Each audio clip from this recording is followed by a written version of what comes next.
Now the truth is, we can't turn on our television sets today without seeing stories on the news about children who were bullied at school. And as a matter of fact, in the month of September alone, it was reported that 7 teenagers committed suicide as a direct result of bullying in school. So if we live in the United States of America, the land of the free and the home of the brave, why is it that people in America can't be free to be who they are? And why are we not brave enough to love, tolerate, and accept everybody? In America, every day, there are 8 African Americans, 4 gays and lesbians, 2 Jews, 2 whites, and 1 Latino who are the victim of a hate crime. Every hour, there's a hate crime, and once every week in America, somebody burns a cross. So the big question is, what do we do about that? And with all this tragedy happening, there is some good news. We live in this country, and in this country we are slowly starting to stand up.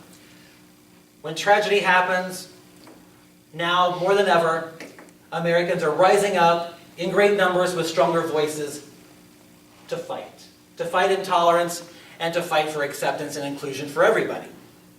But as a community, what can all of us do? What can we all do? That's a better way of saying it. What can we all do just as an individual? I have 3 steps that you can follow just quickly today that can make a big difference. And the first thing is to take action. As Jan mentioned earlier, when we see things that are unsafe, or we see things where somebody's being bullied, or somebody's being mugged out on the street of New York City, we have 2 options. We can take action, or we can walk the other direction and pretend like nothing's happening. By taking action, that doesn't mean you have to stop the crime. It just simply means you can use your voice for voting, you can use your voice to call for help, or you can be like the brave people, or the unbrave people, and send somebody else over to help them. But you have to do something. You have to take some kind of action. The second thing you can do is, as a community, we can unite. Call your friends, call your coworkers, call your family, call your churches, your organizations, and create a community, a diverse community where if somebody is being bullied and they have nowhere else they can go, they know that they have a safe community where somebody will love them and tolerate them just the way they are. And the last thing we can do is we can create alternatives. Now I know for me, sometimes when I'm watching the news and I see some of these stories, the first thing that happens is I get very, very angry. And my concept, or my first thought is, I would like to have a rally where I can just tell these people what I think of them. But instead of creating a hate rally, what would be a better idea is to harness all of that anger and frustration into something positive, such as a rally for unity, or going to a candlelight vigil. Something where you can harness all of your anger and negativity into something positive. Now in my life, I have had to be tolerant and loving and acceptant of an alcoholic stepfather. Now in private, he was mean and hateful. In public, he was utterly humiliating. So we decided to take action, and we took him to church. The only problem was, every time we took him to church, he would either fall asleep or pass out.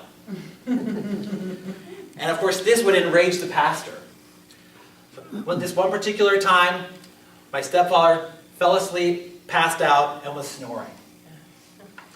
So the pastor decided he was going to ask a question. So he asked the entire audience, and the entire congregation, would everybody who is going to heaven please stand up?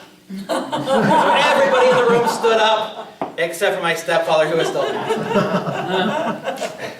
So to get his attention, he had us all set back down. He said, now would everybody who's going to hell please stand up? Stand up! Well, he finally woke up and he stood up groggily and looked around the room to see that he was the only one standing up. And he looked at the pastor and he said, well, I don't know what we're all voting for, but apparently you and I are the only ones standing for it. So the pastor pulled him aside and took him into his office. He sat him down and he said, I just want to let you know that God loves and accepts you just the way you are. However, you need to find God in your life. So I'm asking you now, where is God? And he had this blank look on his face. He didn't know what to say. And he said, where is God? Well, this time he passed out. So the pastor slammed his fist down on the desk. He said, where's God?